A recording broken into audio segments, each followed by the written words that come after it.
Today, I'd like to present to you a conversation I had with Ron Coleman about big tech censorship and the law. Welcome to Missing the Mark, where we look for meaning in strange places. I'm Christopher. So Ron and I sat down to talk about big tech censorship, things like common carrier, promissory estoppel, other things like that, legal avenues to dealing with big tech censorship. And it was a very interesting conversation. And if you don't know who Ron Coleman is, I'm going to read to you from his biography. Because Ron is not just another talking head, he's somebody who actually really knows quite a lot about the law. So Ron Coleman is a partner at the Dillon Law Group and resident in its New York office. Ron is a commercial litigator with extensive first-seat trial and appellate experience who focuses on torts of competition such as trademark infringement, unfair competition, and consumer law. He is known for his First Amendment advocacy regarding both religious and free speech rights, including his representation of Simon Tam and the Slants in the watershed free speech case, Mattal v. Tam, in which the U.S. Supreme Court ruled that the prohibition against registration of disparaging trademarks was unconstitutional. An alumnus of a number of major commercial firms in New York and New Jersey, the states in which he is admitted, Ron maintains a leading-edge media practice representing political and new media figures in defamation and intellectual property claims, challenges to social media cancel culture, or deplatforming cases, as well as traditional intellectual property litigation on behalf of both plaintiffs and defendants in federal and state courts throughout the country. Ron has been perennially listed in the World Trademark Review's WTR 1000 Top Practitioners Guide for his trademark litigation work in New York, and the World Intellectual Property Review's WIPR Leaders Directory, as well as Super Lawyers. He is AV rated in Martindale-Hubbell. He received the American Bar Association IP Section's 2018 Mark T. Banner Award for Impact on IP Law for his work on Mattal v. Tam, and his blog, Likelihood of Confusion, is one of the longest-running and most widely read intellectual property blogs on the internet. Ron is very active on social media, notably Twitter, and has published, written, and presented extensively on IP, social media, and free speech issues around the country. He is a member of the New York Intellectual Property Law Association, the Federalist Society, and the State Bar Associations of New York and New Jersey. Ron has successfully represented clients of every size in state and federal courts, arbitrations and mediations in a variety of litigation matters, including contract disputes, distributorship litigation, trademark and unfair competition cases, business tort claims, toxic tort and insurance coverage litigation, discrimination and wrongful discharge cases, copyright infringement claims, and cases involving trade secrets, restrictive covenants, and real estate. His litigation experience runs from pretrial investigation and early dispute resolution through every aspect of bench and jury trials as well as appeals. Ron has been around and done a lot of things and knows a lot. So this was a really fascinating conversation, and I hope you enjoy it.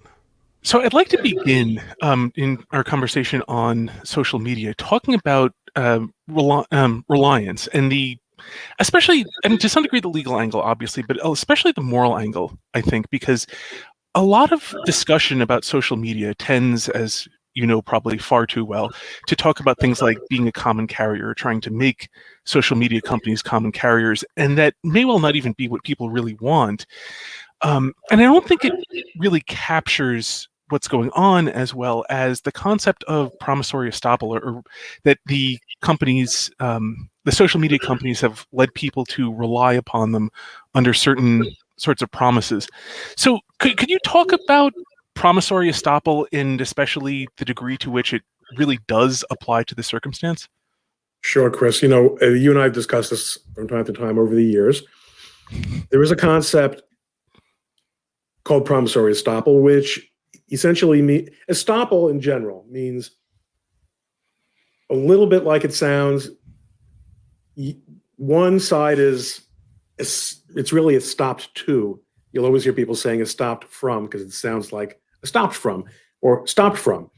One side is barred from asserting, in this case, we never entered into a contract. Why? Because their conduct or their explicit understanding, even if it didn't formally result in a written document or even an oral contract where we shake hands on it and here are the terms, nonetheless, you knew what I was going to do. I knew what you were going to do.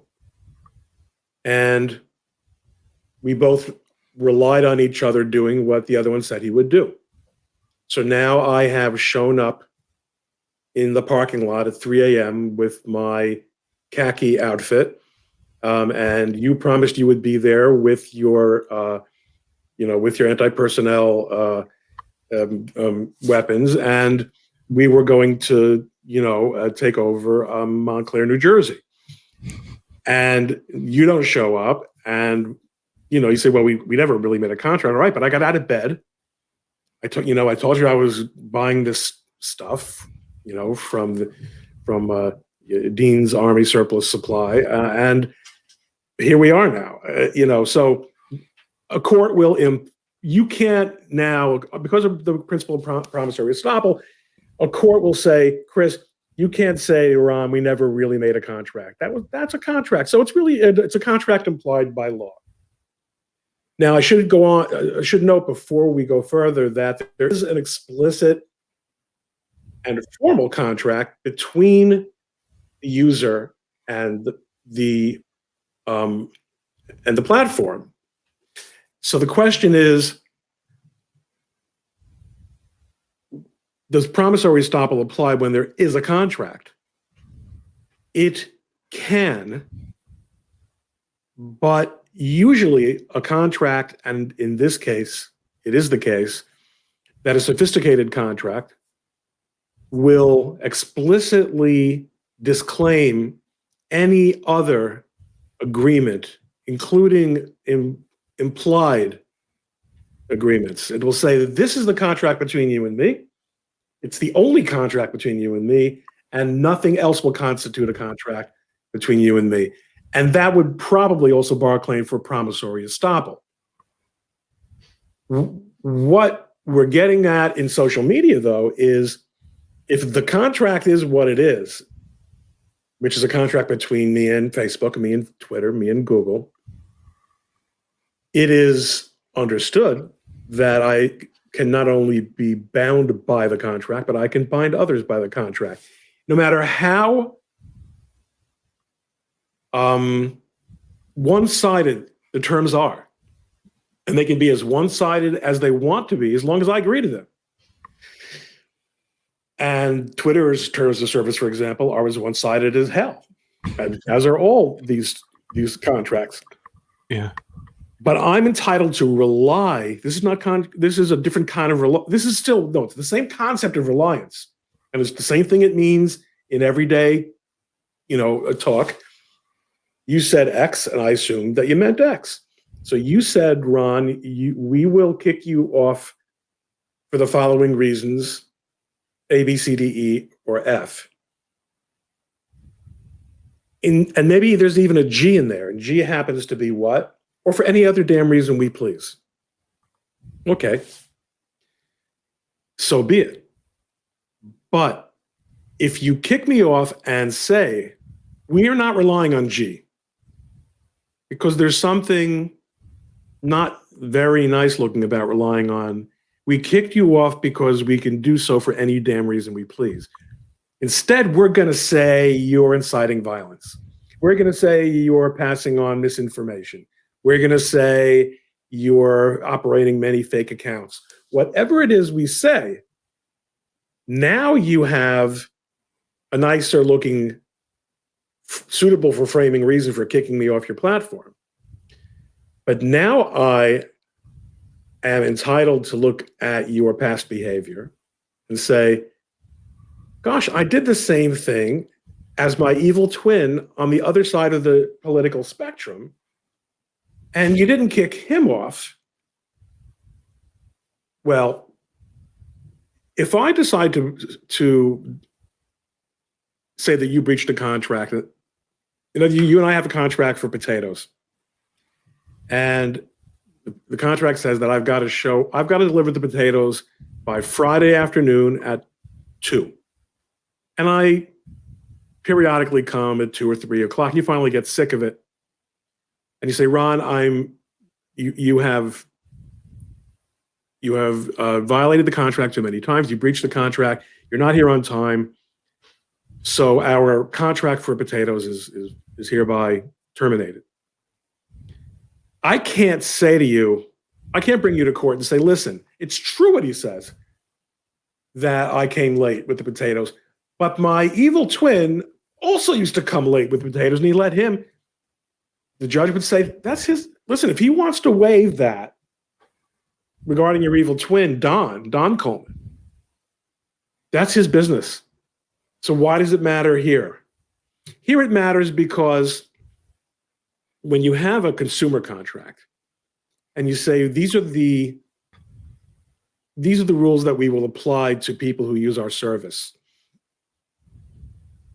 If I can establish that you don't actually apply those rules, you just use them to avoid invoking reason G for getting me off your reason G really being we don't like your face, we don't like your politics. It could even be we don't like your race, in theory. If you were, in order to avoid that, say we're doing it because you're claiming that there's a cure for COVID-19, and we've decided that no one should use that as a treatment for COVID-19, and other people are doing the same thing. For example, I now have reason to go to a judge and say, Judge, it's true that he says that I didn't deliver the potatoes on time, but it appears that that's not really why he terminated me. Once I demonstrate that you breached the contract by terminating me for a reason that is not really the reason you stated that it was, in other words, it's a breach. In other words, you cut off my access to the platform, and you said, Ron, it's because you have fake accounts, and I don't have fake accounts. That's what you said. So now, since you have put yourself in the fake accounts box, and if I can demonstrate that I don't really belong, our relationship doesn't belong in the fake accounts box, you had no right to bar me from the platform. So now we get outside the contract, and now perhaps your promissory estoppel comes back into the picture. Because I might say there's actually a slightly different concept here. Either you breached the contract and now I'm entitled to damages from you, or you induced me into a contract that you had no intention of living up to. And that can happen, by the way, each time you change the terms of service and ask me to approve them when I log in, you say, hey, new terms of service, and I log back in, that's a new inducement. That's a new time that I'm going to assume that those are the terms of service that apply. If you lie when inducing me into the terms of service, and I can prove that, and that you did it in order to get me to come onto your service and to use it and to develop a following and to contribute content and to bring other people, my friends and neighbors and family who want to interact with me or see all the fun that I'm having, and I become your evangelist. If all those things happen and I can prove that you wrongfully induced me, I'm entitled to all the damages that flow from that wrongful inducement. All the time that I spent investing in your platform, or perhaps the money that I spent on consultants, on advertising, whatever the case may be. Now, alternatively, if, as is more commonly the case, you didn't intend to lie to me when you said these are the rules that are going to govern. You just decided the second before you banned me, hell with those rules. I just want to get rid of Coleman. So now that's just a breach because you weren't lying when you promised me. You just said, I'm going to take my chances. Then I would not be able to get completely out of the contractual terms. I would still be bound by them. And those terms probably limit my recovery to my actual investment. Or perhaps even what they typically say is that there are no consequential damages. So there are a lot of moving parts here, and this isn't even coming onto the issue of consumer law and deceptive practices. But I think that's the very, very long answer to your first question. No, it's actually very interesting. Now, follow-up I have to that, actually, because I've taken one law course in my life. It was a business law course back when I was, I don't know, 19 or something like that. And one thing that really I noticed over and over again was that a lot of things referenced the reasonable person standard. And it just seemed, now this was in New York State, I should mention, with 50 states in the union, there's a lot of varying law, I know. But one of the things... Most of these things that we're talking about here are pretty generally universal across common law, countries and states. Cool. But the thing that came up a lot and sort of impressed itself on me was that reasonable person standard. An awful lot of things referenced the reasonable person standard. And I think in part, at least in my mind, it was connected to another thing that was mentioned, that the law is generally intended to be, it was the phrase, the law is intended to be a shield, not a sword. Well, all right, so let's take a couple steps back, because I want to remind myself and you, because you let me off the hook too easily, you had asked me to address the moral aspects of this. The concept of promissory estoppel, as well as the concept of reliance to some extent, are based in equity as opposed to law. Law is the somewhat artificial concept that whatever it says in the contract is what it is, and no other considerations will govern. And equity is a doctrine that developed in the common law. I don't know if it was 1,000 years ago, but it was hundreds and hundreds of years ago, where judges began to realize that there were simply situations where it would be inequitable. It would just be contrary to any kind of sense of justice to strictly enforce the law as written. So we start looking at considerations such as reliance, considerations such as,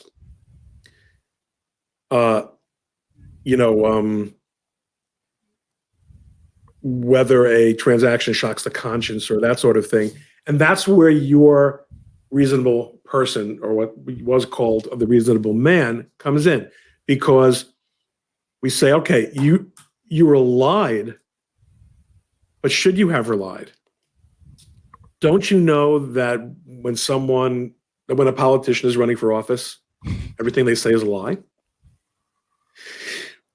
Okay, you probably do know that. But do you know when someone says, I'm going to sell you aluminum siding and it's going to cut your heating bill by 50%, you're entitled to rely on that because that person, said it to you in a business context, et cetera, et cetera. So question is, how reasonable is it under what circumstances to rely on either conduct or representations, by which I mean oral statements? And that concept is to a large extent a creature of equity. Although I would also point out that even in interpreting a contract, ultimately contractual interpretation, the first rule of contractual or statutory interpretation is the plain meaning of the text. Well, what the hell is the plain meaning of the text? We're all so different. It's a world of differences, right? So we say, what does the reasonable person of average intelligence mean when he hears these words? This is an extremely slippery slope, and judges have used it as long as it has existed from time to time to get where they want to go without necessarily... There being a road there? Not necessarily doing it the way that everyone who considers himself reasonable or average intelligence would agree. Thank you for that. And the question that comes up, and this is getting closer to the moral aspect as well, that if you stick into a contract that, that clause G, or for other reasons, that most people, I think, when they see something like that in a contract, we can ban you for the following reasons or for any reason we see fit, would still tend to think it's that G means something along the lines of, or for some reasonable reason, consistent with the spirit of A through F, not for completely insane reasons that, we could just decide, start flipping coins and, away we go. And so, without getting fanciful on the particular example, but that when there are those sort of out clauses, sort of, or for any other reason, how's it viewed in law? Because I think most people would agree it doesn't make sense for a contract to say, oh, and we can just do anything. Because why would you have a contract that includes a you can just do anything clause? You nailed it. Because if it says that, it's not a contract. Because the contract then lacks mutuality of obligations, meaning each side has a set of obligations that they can bind the other to, and that those can be identified from the contract. So if it ultimately just says and whatever we want, but you can go a very, very long way toward that and saying that we can ban you from the platform if in our discretion, if in our judgment, what you're doing on the platform interferes with the enjoyment of others. And then they can and will add another clause that says, and that determination will be in our sole discretion. So that makes it another hurdle for you to overcome. Even then, however, there's a general rule, certainly in New York and New Jersey, most places that I have been involved in litigation have this rule as well, that a contract cannot be interpreted in a way that would frustrate its purpose. Now, that's a formulation that you could drive a truck through, because it does give a judge the ability to sort of say what you said, but well, if they can do anything, then what kind of contract is it? To which, in a situation like Twitter's, they say, we can do anything with it. We're not charging you anything. And again, this is based on the fallacy that you're really the customer as opposed to the product. We're not charging you anything, so of course we can do anything with it. So you're asking the right question. Again, those equitable limits are out there, looking for opportunities to be deployed by the wise chancellor. They'd call the judges in equity courts chancellors as opposed to judges at one time. They're still called chancellors in the Delaware courts, where all the corporate law is made, incidentally. These are the building blocks of this is how the sauce is made. That makes sense. And this gets, I think, because in my mind, where a lot of people go wrong with the whole that it should be a common carrier thing, is that there should be, that goes against the idea of things like freedom of expression, that if people want to establish, Marxist chat, where only Marxists can chat to each other, that most people, I think, have the intuition they should be able to do that. And if some people want to establish, Buddhist chat, and some people want to establish Christian chat, and some people want to establish Jewish chat, and so on, that they should be able to, and it would make sense. There's a good reason that such things could exist, et cetera, and also the freedom of association involved does make sense. They should be able to exclude things like in Buddhist Twitter. I don't know what you'd call it, but in any event, they should be able to have a policy that only Buddhist, tweets are allowed here, and if your tweets are sufficiently un-Buddhist, then you'll be banned from it, and that would make sense. And I think the thing about it, and this gets to why I've been asking about Promissory Estoppel, is that the thing that reconciles the free speech aspect and common carrier aspects with freedom of association is that aspect of how you are presenting yourself and how you're causing people to rely on yourself from the beginning. So that if you start off saying we're Buddhist Twitter, only Buddhist tweets are allowed here, then people don't really mind, because they know going in, I really should not be building my Christian platform here on Buddhist Twitter. So that goes back to my point about reason G. If they would just say, listen, once the money came in, and this was actually a light bulb that went up over my head last night when I was talking to Rick Macchietta. As the ethos of the different platforms changed over the years. You started in 2015, and Twitter calls itself the free speech wing of the free speech party. And Google is still saying don't be evil. And these guys are really idealistic. And they're standing for the idea of free discourse. We're going to be with that libertarian dream. What happened was money came in. And I don't mean it came into the pockets of the people running the companies, but rather money, meaning the money people. Like investors? Investors, Wall Street, and hedge funds.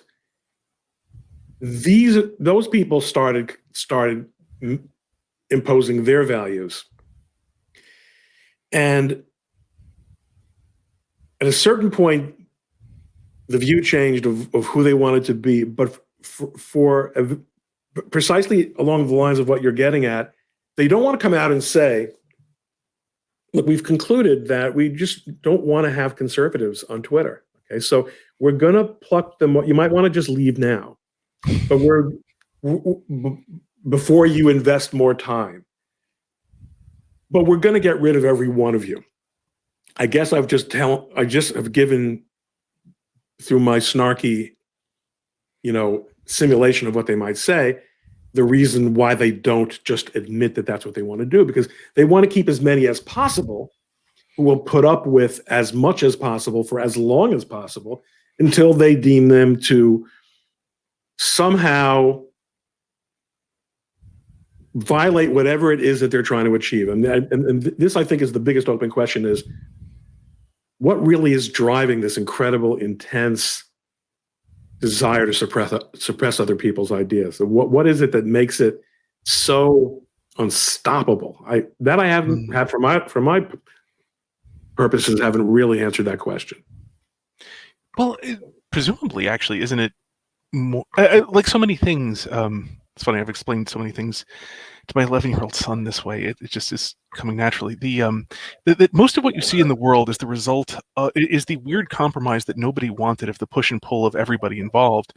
And to a large degree, I would assume that very same thing applies on whether it's Twitter or Facebook or what have you, that what you have is the push and pull of all of the low-level people who are making the decisions, and then the people one step above them who may review the decisions. I mean, I'm maybe giving them too much credit on their... Yeah, so there is a school of thought that these decisions are being made by a lot of 20 and 30-somethings who came of age in a time where in college there was already no pushback whatsoever to Marxist-infused ways of thinking, and they're totally soft, and just whatever you think about people of millennials plus or minus, that's possible. But you would think that at the end of the day, there are, at this point especially, there are grown-ups running these companies, and they can ultimately make the rules here. Well, actually, that gets to... did you ever hear that great line? Even tyranny must truck and huckster. The Sultan gets what compliance he can. Or it's also related to supposedly, possibly, probably apocryphal, I would assume. But Peter the Great of Russia saying, "I don't rule Russia; an army of clerks rules Russia." Yes, that I have heard. And the same basic thing, that it doesn't matter how tyrannical you are at the top. Ultimately, your will is only ever affected through a multitude of people who all have their own interests, and so it's not a one or the other. I think you're very much correct that at the top there probably is some sort of vision, but the problem is when you have 5,000 people who are actually making the decisions, you can't possibly review them yourself, and nor can the people one level down from you, and so you get sort of a bi-directional. The bottom is seeing what it can get away with, and the top is trying to impose things, but it's impossible. But it's not only that; there's a ratcheting effect. Every movement to the left, it's like the Brezhnev doctrine of wokeness. every movement to the left only allows for further movement to the left. It can never, there's no retrenchment. There's never any move back toward the center in what is considered to be accepted, because that is the nature of leftism, which by its nature, that is the nature of leftism, which by its nature, what's that nature? That nature is it destroys. Mm-hmm. It destroys. It claims to have a, one of the things people say is that the problem with communism is that it is a panacea. It's a world, like it's a perfect state of being that could never exist. And I don't think that's what we people people on the right call communism these days. I think to the extent that the young people identify with communism, it's just because they have no idea what they're talking about. It's just to shock the grown-ups. They don't have the slightest idea what it means. If you told them that they wouldn't have any personal property, none of this has any meaning to them. The point is, though, it's nihilism. Mm-hmm. It's essentially nihilism. There's nothing concrete that they believe matters or exists. There are no meaningful moral rules. There's no judge and no judgment. Mm-hmm. And that's a fundamentally, nihilistic and negative power. So when you're dealing in negativity and destruction, you can every new conquest only leaves more room for further conquest, because you're not in a building mode, you're in a destroying mode. And until every stone has been pulled down from the wall, there are still more stones. You can't move back to the center unless you're dragged there.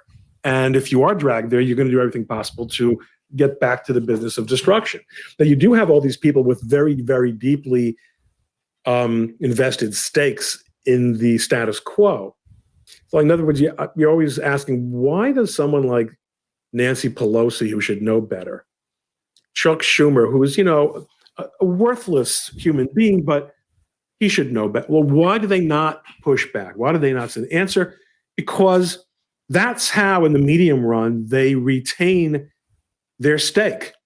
They get to stay relatively, or at least nominally, in charge and get the goodies that come along with being in charge by letting the nihilists have what they want, because they don't think in terms of the future, because they actually are inside nihilists themselves. They don't believe that that there's a spiritual truth in any meaningful sense, or that there's that they're going to be held accountable for their actions. And they're old people, and they're playing it out.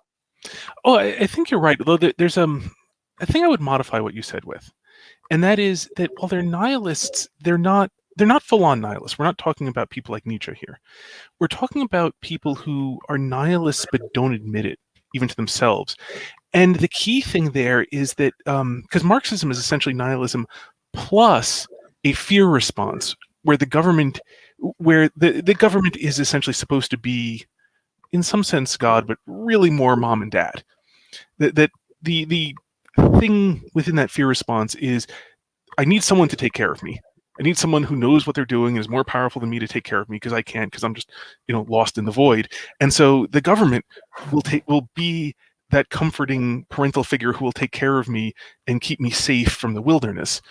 And so it's not I don't mean that it's entirely thought out that way, but that's, I think, a lot of the instinct that goes on, which is why there is a ratcheting effect, to be sure.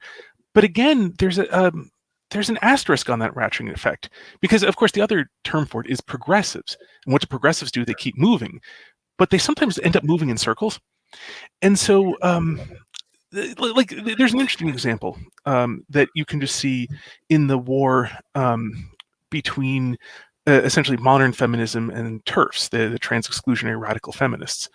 And so you can see within that very thing, not to get far into the details, but you can see in the changes that are going on there, things, defenses of essentially not a biological essentialism, but it's sort of a weird faux biological essentialism, but it's a gender, it's not a biological essentialism, it's a gender essentialism. that there are you see it over and over in descriptions of things that consist of how does a person know that they really are a woman, and it's by identifying traits, which is itself actually something of a retrenchment from the previous, that there is absolutely nothing distinct from between a woman and a man. So yes, that's the one modification I will say. In other words, if there are no guidelines and there are no standards, ultimately there are no directions. So you have to come back around. Yeah, random walk will eventually kind of show up in the same places from time to time. And so that's the one modification to that I will say, that it's not, because when people talk about a ratcheting effect, and I'm not saying it's wrong, but that it will modify with the random walk happening to sometimes come back, is that it's not like it's a march to a particular destination. Right, because there are no standards, because there is nowhere. Yeah, there's no destination. So it's not a march to that destination. We're not inching our way there. And you can see this as, because the other thing I think related to what you're saying about the, why did they permit it, is that it's a bit like how you let your horse graze wherever you are, because the horse is the driving power that carries you forward, and wherever you go, you let it graze. And that's why when radicals take power, they quickly identify the radicals who are not the absolute right kind of radical and put them up against the wall and shoot them. Because they're not really nihilists. They want to stop it right here. And they know that other radicals are a threat to them, because they want the horse to graze where they stopped. And the problem is you ultimately become a strong man who, little by little, and you see this with going back to the Roman emperors and right through Stalin and through the Korean dictators, you end up killing everyone around you and your own family members, because you can trust fewer and fewer people, because ultimately the only interests you identify with are your own. You have long ago abandoned class, except for appearances' sake. So yes, you make a very good and important point, Chris, which is that self-interest ultimately puts the brakes on nihilism to a certain extent, but actually in a way that might actually prevent us from ever getting that cycle that results in refreshment and perhaps relief, because the tyrant finds a comfortable spot for his horse and says, "This will be just fine. This will work for me." And they hold on to power in that mode after having eliminated all the other avenues of opposition. So there is that. There's also another thing too, which is just the what you see within the progressive movement, the continually picking up of a new, because each source of power gets exhausted. And so to some degree, there's always sort of hopping from one horse to another, although there's sort of, within this metaphor getting a little bit stretched, the attempt to hitch the horses together. So there's that goes on as well, which doesn't always work all that well. No, it doesn't. So the thing that the Democrats have become extremely good at is, instead of trying to hitch real blacks with real gays, which don't want to mix with each other. I mean, there are blacks who are gay, but as a population, blacks are not particularly interested in gay rights. And maybe even that's an understatement.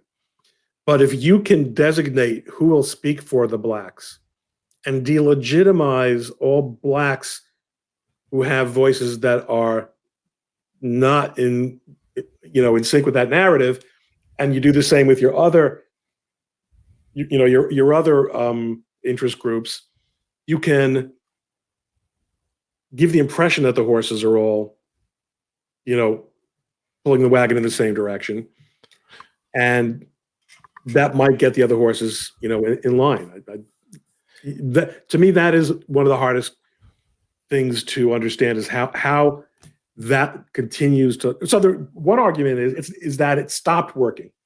So I'm not saying that there was widespread cheating that resulted in Trump winning the election. I'm not saying that. But if someone were to say that, they would be arguing that precisely because Trump got more votes, or got, instead of getting 5% of the vote, 15 or 20% of the vote, which would be devastating, that the massive amount of cheating that these people imagined foolishly took place was put into place. Well, another thing, just broadening out slightly, is that what we're talking about is not very long. Yeah, I mean, the coalition effect we're talking about, doesn't significantly predate World War II, for example.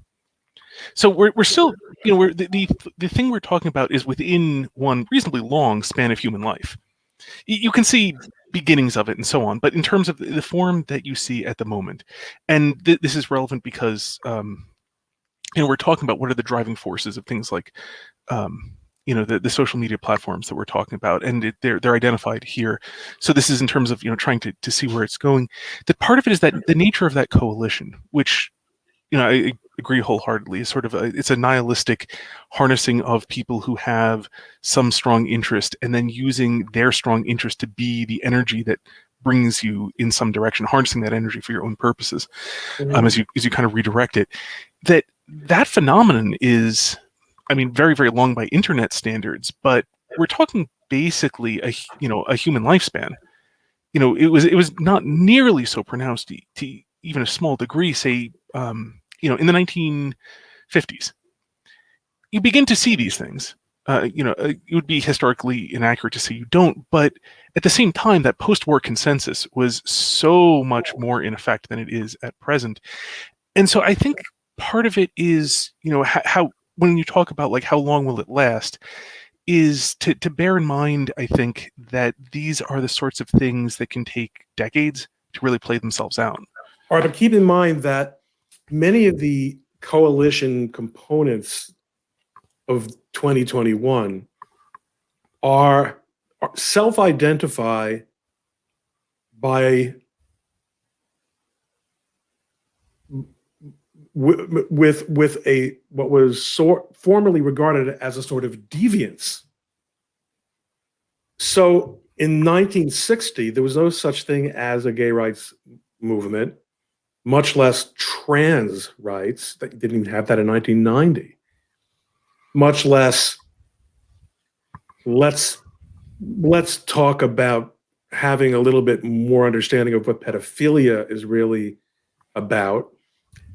And the ratcheting that I referred to before, once those people come to the table, and what was once considered deviance that could not be even acknowledged, much less made a point of pride, which now becomes a component, even if only nominally, with a vote on coalition goals. Can you send those people? Can you send them back without a major cultural change? And I don't see how you do that. I see I do see the point in terms of predicting where the thing goes. I mean, of course, of all things, the future is the hardest to predict, as the saying goes. And you always find what you're looking for in the last place that you check. But so it is true that predicting the future there is difficult. So I mean, anticipating sort of where it's going, but trying to is YouTube. I mean, that's where to some degree, and and it gets to what we were talking about too, in that a good faith attempt to see where any of these things are headed, even in the sense of like trying to comply with the spirit of their terms, is itself essentially a fool's errand. So, and this is a problem. It's interesting. I mean, even people who are very much approved by Twitter at the moment face is that they never know when several years later things that they had said earlier are going to suddenly be found to be problematic. And we've seen example after example after example of that very phenomenon of people going back several years through somebody's tweets and then, various things they discovered, I was hacked 7 years ago or whatever. But this is Stalinism. This is, if you read any Solzhenitsyn, somebody thinks that his that time when he sat with Trotsky in 1924 and talked about, I don't really think Stalin is really going to be the guy and 15 years later, he's assistant commissar for, boulder management. And all of a sudden, in the middle of the night, he's hustled off to camp, and they present him with a denunciation of the guy that he was sitting with in the cafe, who overheard his discussion with Trotsky. People think that their past sins have been forgotten or forgiven, but they're only merely cataloged or archived for future use. If you accede to that regime of oppression. Yes. And moreover, you never even know whether or not they were sins, because some of the things you'll have done weren't and never will become, and some of them will become. And you don't even know. So it's a curious phenomenon that not even the people who are currently approved know that they will continue to be approved, even in what they are currently doing. You know what, Chris? I think that most of them are very confident they will be. Oh, I think right. that, in other words, they might not know it, but I think they know it. Yes. Yeah, you're entirely correct. Is it in terms of subjective psychology? Yes, I am sure that they all feel entirely confident. They just can't. From the New York Times, Christopher, he was one of the so-called conservatives at the New York Times, and they canceled his Twitter account. You don't know what I'm talking. Unfortunately, no, I don't. Christopher, yeah, okay. So you're a Christopher. You should know all the Christophers. There's a surprisingly large number of us. Yes, I guess there is. Okay, I guess I'm not going to figure this out. Columnist, okay. But so the reason I bring it up is less about the subjective sense, because I think many people are undeniably very confident that they will always be approved. And there are interesting psychological things to say about that, but I think that's kind of straying from the topic. But rather that even they, under a rational assessment, can't know whether or not they are actually adhering to, whether or not they are adhering to the terms, and whether or not they will continue to be adhering to the terms. And so it places it in a situation where nobody has the ability to really know whether or not they're actually doing anything, whether or not they're adhering to whatever the standard is, and especially to whatever the standard will be. And so it strikes me that the relevant part being, this is not just a conservative can't know, but nobody really can under this. And it's except for, like, what's his name? The Jack can be pretty confident. Jack Dorsey. Jack Dorsey, yes, thank you. Can be pretty confident that Twitter's not going to ban him, at least while he still works for it. After that, who knows? But while he still works for it, and while he's still the CEO of Twitter, that is, it's pretty likely he won't be banned. But other than him, the nature of the thing seems to me that they're in a position where their terms simply are not even rationally intelligible. Yeah. Fair enough.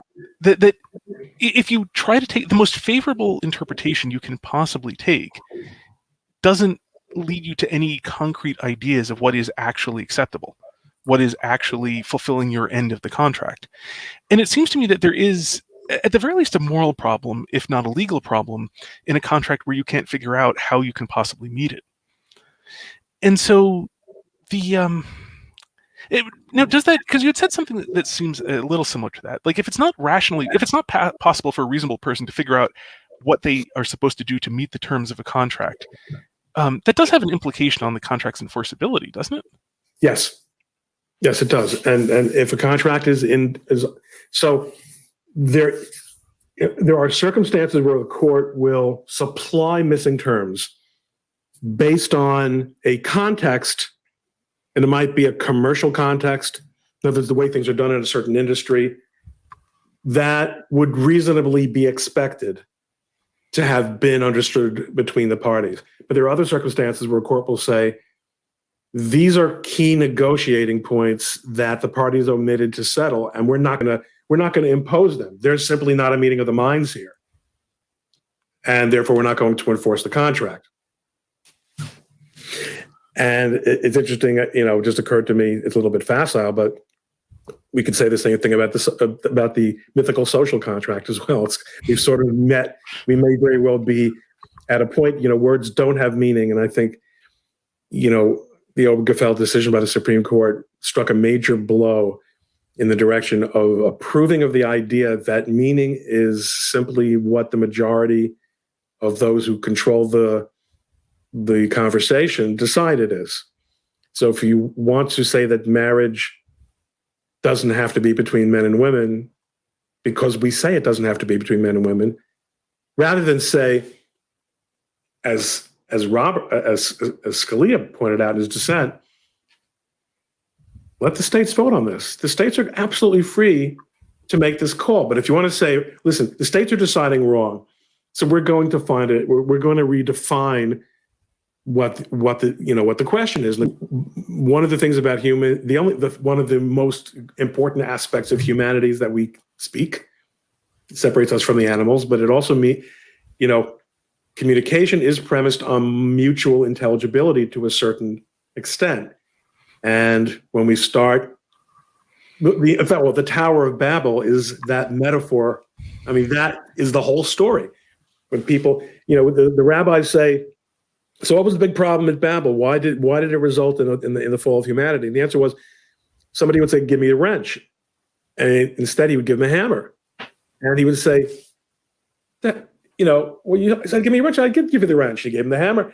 And they would start fighting. And it was impossible to cooperate, because at no juncture were they people stopped talking about the same thing. So they couldn't even do something as simple as build a super duper high tower, because words ceased. Well, that's my book. I've been looking for the book that everybody hasn't already written. Everyone that I'm interviewing for my podcast seems to have written the same book. Although really, once you open them, they're really quite different. But everyone is screaming the same scream. But maybe this will be my scream: is we're in a Tower of Babel situation. Oh, hurry up! I got to nail it down. It's still July. I got to write a book over the summer. I just haven't decided which summer. Yeah, well, there's actually there's another interesting interpretation of Babel that's complementary, which is because, of course, there was a protective aspect to Babel, and there's something Chesterton mentioned actually about that, because I think it was after the Great War. World War I, that is. G.K. Chesterton, I mean, for those who may not recognize the name. And those are the same people who don't know what the Great War is. And the thing he mentioned was that the reason we could have such large wars was because there were such large pieces. There was peace over such large areas that everyone in these large areas could agree to go to war with everybody in another very large area. And so there is also the element that when people aren't cooperating with each other, then they can't cooperate to evil ends.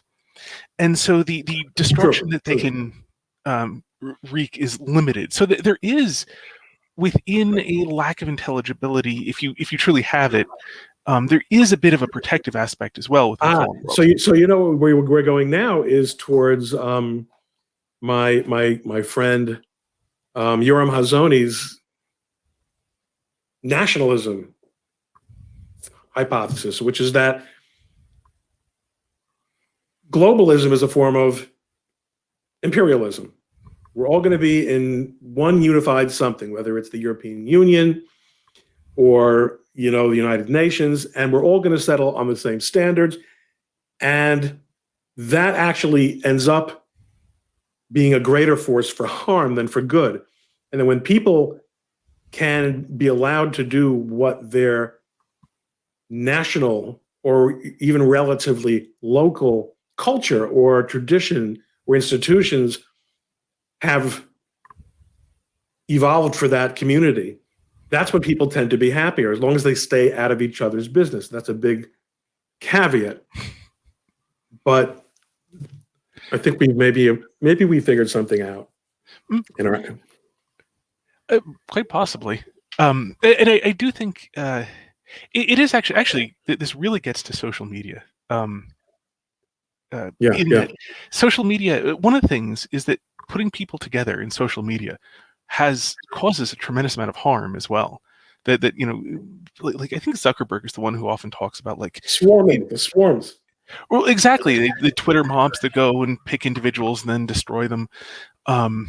Which is only possible in social media. In real life examples, I remember seeing one of some where there's a rumor of some girls being abducted in some house, and a mob showed up and burned down the house, and then the girls showed up later and they're just at a friend's house, and just something spiraled out of control on social media in a way that wouldn't normally spiral out of control in that sort of way. Yeah, but then you have the Salem witch trials. I mean, you do have mass insanity, and you do. But if you catalog it over Twitter in the last few years, it'll come up with a lot. We've had one Salem witch trial in the last 400. Well, no, more than one witch trial, but one brief period of witch trials. You're right about that. At least in North America. Yeah, well, I meant within the United States, which well, then there were never any, because that predates the United States. Well, good point. Yes. The quick plug, by the way, your wife has a really great article on the Salem witch trials. Thank you. Yes, it really is. It really is. It led me to do some interesting research, because one of the fascinating things about it, which does actually relate to what we're saying, was that one of the big things that was accepted, was so strange about the Salem witch trials, was the acceptance of spectral evidence. Oh, yes. Yeah. And which consists of somebody had a vision where they saw somebody being a witch in their vision. And what's really, really weird about spectral evidence is that these people within the sort of they weren't they weren't Orthodox Christians. They were in the lowercase o sense. They're Protestants. Right. But within the sort of Protestantism they had, they very much should be they very much had the idea that the devil could manifest and lie to people and trick people, and the acceptance of spectral evidence. Thank you. Of spectral evidence presupposes that it's impossible that the devil will always tell the truth. Right. Which makes no sense within their worldview. It makes zero sense from their perspective. Right. Yeah, that's right. It was totally irrational. Yeah, and which is kind of which is, I think, the fascinating thing that your wife in her article brought out, was that this made no sense from their perspective. It's not one of those looking back and saying, from our standpoint, this doesn't make sense. It didn't make sense from there. Furthered the narrative, nonetheless. Everyone agreed that it works for me, works for you guys, works for me. Burner. Yeah, well, and it was only a few people, really. Yeah. I mean, it was basically a few people in key positions of power, because we're not actually talking about a giant community. No. And so you had, and part of it was because the governor of the colony was away at the time. And he came back and could not believe what had been going on. Yeah. And so... Oh, sorry. No, it was Cotton Mather, I think. I think it was. Wasn't it? Oh, my memory's failing me, unfortunately. Oh, that sounds plausible. Yeah, we talk a lot about Puritan times in our house because Jane teaches it. Anyway, so the relationship to what we're talking about is, well, exactly as you described, that sort of nihilism that's just kind of riding the thing out. Because the problem, of course, is once you get the beast going and are sitting on top of it, you're kind of also going where it's heading. And so you try to steer it, but you can only steer it to so much of a degree, which is, at least in my mind, why that's related to what we were talking about before. So one thing to wrap up, because I was going to say recently, but I think it's about a year ago now, written an article that in terms that said that the contractual angle, though I think it does have a lot of moral force, because this essentially consists of deceiving people into relying on you, which is really what the problem is. But that in terms of actual legal remedies, that the more plausible is states individually pursuing consumer protection laws. Yeah. Do you still think that that's? Yeah, I really do. No, I do think that is very viable. No one has really tried it, and I think that I would love to have the opportunity to do it. I was actually talking to somebody in New Jersey who got kicked off and who looked like he was going to let me do it for him, and he just ended up not being able to move forward with it. But yeah, I think there's still potential there, and I think that could be, one of the. I mean, people are going to keep throwing up ideas against the wall and see what sticks, and a lot of stuff isn't going to stick. But and I think that's the idea behind the Trump lawsuit, which has very little to recommend it, at least in terms of the way I would do it. And people that I work with, I think, are similarly inclined. But stranger things have happened. There are many reasons to make many different kinds of choices about litigation. It's hard to predict what works. Do you think, by the way, that consumer protection laws, because as people often note, there's a radical asymmetry between Twitter and the individual, or Facebook and the individual, and so on, in terms of their ability to negotiate, their ability to negotiate a fair contract. Bargaining power, yeah. And that's where, like, consumer protection laws, that's the sort of thing consumer protection laws will at least sometimes address, correct? Yes, they very often do. And that's why countless kinds of consumer transactions, similar to what we do with Twitter and Facebook, are regulated under consumer, not only under general laws that prohibit deceptive practices, but specific rules that are built to protect people in specific commercial contexts, like franchising, sales, home improvements, sales, car sales, certain paradigms that repeatedly we see the consumers are taken advantage of, and the law has said we're going to set the rules up here to make sure that doesn't happen anymore. And it still happens, but well, I mean, this is the world. So right, this world, exactly. Yeah, it's a fallen world. Nothing works perfectly. Right. But would that be, just to tie into where we began? You had mentioned, there's reasons we'll ban you A through F, and then there's reason G for any or no reason. We can ban you too. And would consumer protection laws be, to at least some degree, the sort of thing that could address that, prohibiting the existence of that Part G, or at least requiring it to be very narrowly tailored? Well, no, I think it would be, in my view, I think it would be just fine if they would say Twitter, the free speech wing of the left-wing party. In other words, that's what we're here. I mean, if they had done so at the outset, you should. And in other words, if you know exactly what you're getting into, if the rules say, and also if we find out that you're a Jew, we're going to kick, then we will probably kick you off. Well, I have no problem with that, as long as I know going into it that if anyone figures out that Coleman's a Jew, which doesn't take exactly rocket science, then our galaxy brain perhaps would be even more appropriate. That's the chance you take. But if you say, listen, Coleman's a Jew, let's get rid of him, but let's say that his taillight is broken. So that's where we are now. Everyone's taillight is broken at any time on Twitter. It's like driving while black, tweeting while conservative. Yeah, I like the taillight metaphor. And I think you should know that with all the podcasts I've done in the last 10 days, that was just for you. All right. Well, thank you very much, Ron. It's been a very interesting conversation. I'm glad we finally got it done, and I hope we do it again soon. Well, I hope you enjoyed that conversation as much as I enjoyed being in it. It's always interesting talking to Ron. And, well, until next time, may you hit everything you aim at.